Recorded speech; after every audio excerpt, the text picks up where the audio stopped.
Welcome back to आज के smart talks. आज हम बात करने वाले हैं एक मोस्ट कंफ्यूजिंग फाइनेंशियल डिसीजन पर, होम लोन लेना बेटर है या रेंट पर रहना। वीडियो एंड तक जरूर देखें।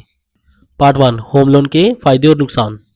नंबर 1, ओन एसेट बनता है। ईएमआई भरते भरते एक दिन घर आपका हो जाता है। Number 2, tax benefits. Section 80C principal up to 1.5 lakh, section 24B interest up to 2 lakh. Point number 3, property appreciation. Time के साथ घर की वैल्यू बढ़ती है। Point number 4, stability and security. No landlord tension, no shifting problem. Home loan के नुकसान। Number 1, long term commitment. 20-30 साल तक ईएमआई का प्रेशर होता है। पॉइंट नंबर 2, हाई घर के प्राइस से ज्यादा अमाउंट बैंक को पे करना होता है। पॉइंट नंबर 3, लो फ्लेक्सिबिलिटी। जॉब चेंज या सिटी चेंज मुश्किल हो जाता है। पार्ट 2, रेंट पर रहने के फायदे और नुकसान। रेंट पर रहने के फायदे। Number 1, low monthly burden. Rent usually EMI से कम होता है। Point number 2, high flexibility. Job change, city change, no problem. Point number 3, investment opportunity.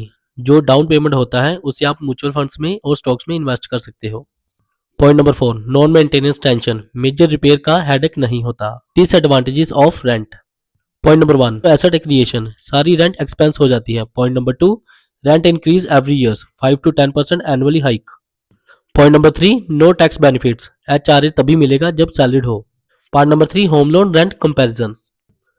Ownership आपको होम लोन में मिल जाती है बट रेंट में आपको ओनरशिप नहीं मिलती। Point number 2, monthly cost EMI में आप होम लोन में दे सकते हो, रेंट में आपको बहुत ही कम देनी पड़ती है।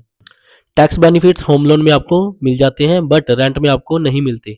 फ्लेक्सिबिलिटी जो होती है वो होम लोन में कम होती है बट रेंट में बहुत ज़्यादा फ्लेक्सिबिलिटी होती है। Long term wealth.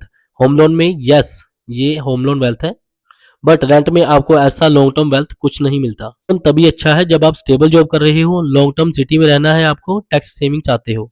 रेंट आपके लिए तभी अच्छा होता है जब आप करियर जो है आपका इनिशियली भी स्टेज पे हो, फ्रीक्वेंट जॉब चेंज करते हो, इन्वेस्टमेंट डिसिप्लिन नहीं है। एक आपको स्मार्ट स्ट्रेटजी बताता हूँ। रेंट और इन्वेस्टमेंट तभी होता है कुछ भी लेने से पहले जब आप फाइनेंशियली रेडी होते हो। अगर आपको ये वीडियो हेल्पफुल लगा हो, लाइक करिए, सब्सक्राइब करें आज के स्मार्ट टॉक्स। कमेंट करें होम लोन या रेंट कौन सा चूज करोगे। तो मिलते हैं नेक्स्ट वीडियो में।